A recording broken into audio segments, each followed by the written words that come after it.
नहमदुहु व नुसल्ली अला रसूलिहिल करीम अम्मा बाद अऊज़ु बिल्लाहि मिनश शैतानिर रजीम बिस्मिल्लाहिर रहमानिर रहीम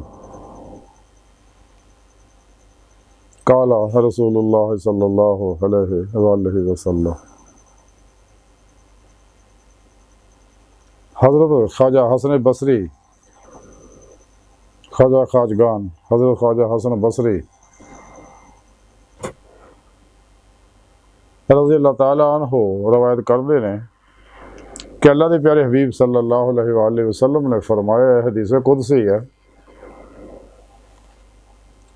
कि अल्लाह के प्यारे हबीब सल्लल्लाहु अलैहि वसल्लम ने इरशाद फरमाया कि रब सोने गल कही है कि हज़रत दाऊद अलैहिस्सलाम नो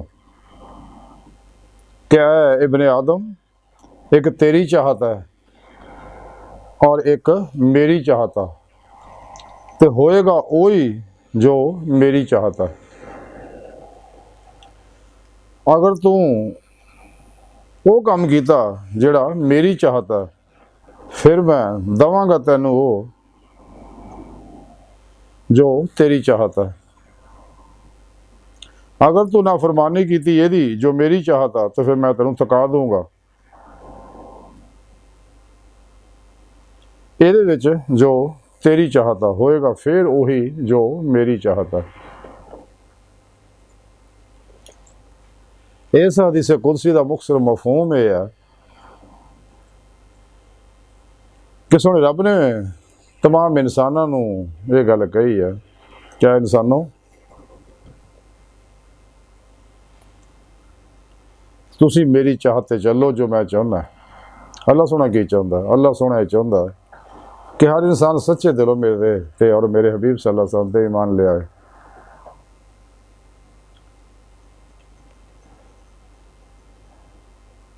और नफ्से उमारा मुतमन्ना बनाए, कदे भी नफ्से उमारा की किसी ख्वाहिश पर अमल ना करे।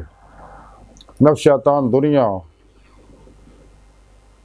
मासवा अल्लाह खलकी सबाब और रबाब इन्हों के पुजारियाँ गुमराह जहनमी 72 फिरके फिरकियाँ टोलियाँ 2 नंबर गैर शरा फलातूनी दजाली बाबियाँ नाम निहाद मुर्दा दिल इस्लामी रूहानी सुकालरा इस्लाम इंसानियत दुश्मन कुव्वता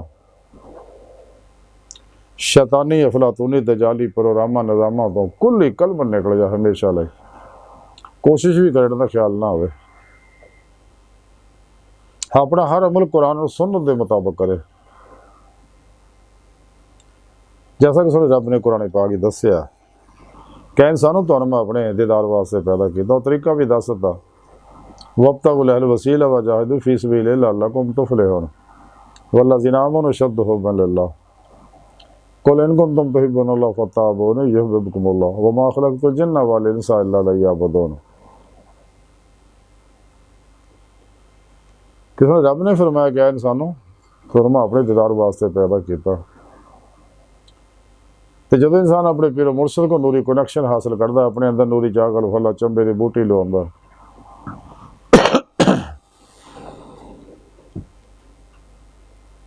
उन्होंने को जिक्र की नेमत हासिल करता, उन्होंने को तौहीदी मुहम्मदी नूरी कनैक्शन हासिल करता, जोड़ा अल्लाह के प्यारे हबीब तो बेवास्ता पीरान सिलसिला सच्चे मुर्शद को आया, तो यह ताल्लुक जोड़ा फिर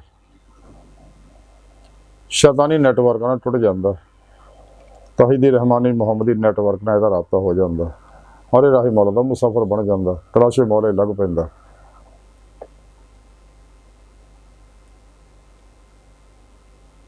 तो सुने रब ने कुरान च दसिया कि इंसानों तो मैं अपने दीदार वास्ते पैदा किया, और वह तरीका भी सुने रब ने कुरान च दस दिता।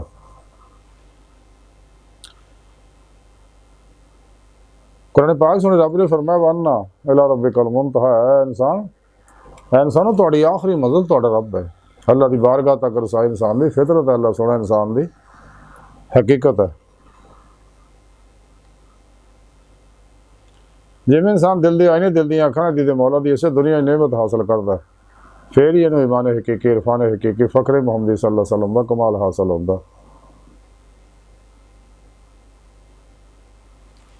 तो ये अल्लाह रब्बुल इज़्ज़त की चाहत है, जैसा कि हदीस कुदसी तो भी साबित है कुन्तु कंज़न मख़फ़ियन फ़अहबब्तु अन उरफ़ा फ़ख़लक़तुल ख़ल्क़। अल्लाह ने पैदा ही इंसान को अपने दीदार वास्ते किया, अपने इरफान वास्ते किया। हकीकी इरफान उदों ही हासिल हो जो दिल के आईने, दिल दी अखां ने दीदे मौला की नेमत उज़मा दौलत कुबरा हासिल करदा। जारी इल्म ना इंसान को इल्मी इस्तदलाली मार्फत हासिल होंदी है, कशफी शहूदी जिहड़ी है वो दीदार नाल ही हासिल होंदी है। तो अल्लाह की ये चाहत है। तो अल्लाह सोहना फरमांदा कि इंसान अगर तू मेरी ये चाहत चलेगा फिर होऊगा वो जो तेरी चाहत है। तो जिवें इंसान अल्लाह रसूल के प्रोग्राम से चलता फिर अल्लाह रब्बुल इज़्ज़त उहनूं बातन के अंदर वो रूह नूं सैरो परवाज कराउंदा, बातन के अंदर लौह महफूज के मुताले कराउंदा और रूह नूं आलम बरज़ख, आलम मसाल, आलम नासूत, आलम मलकूत, आलम जबरूत, आलम लाहूत दियां सैरां कराउंदा।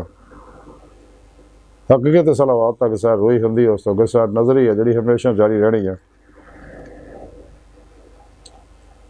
तो जो इंसान कमाल में पहुँचता फिर रब्बुल इज़्ज़त तेनू बातनी तसर्रुफात अता फरमान दे,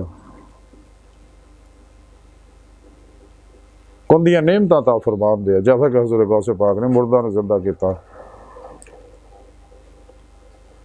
कि कौम बेज़नी उठ मेरे हुक्म ना।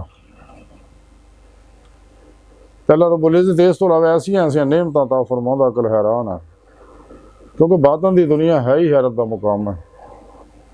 इस वास्ते कलंदरे लाहौर डॉक्टर इल्लामा इकबाल फरमाते जिन्हें हो इल्म व हिकमत का शौक आए ना इधर कुछ इश्क में हैरत के सिवा कुछ भी नहीं।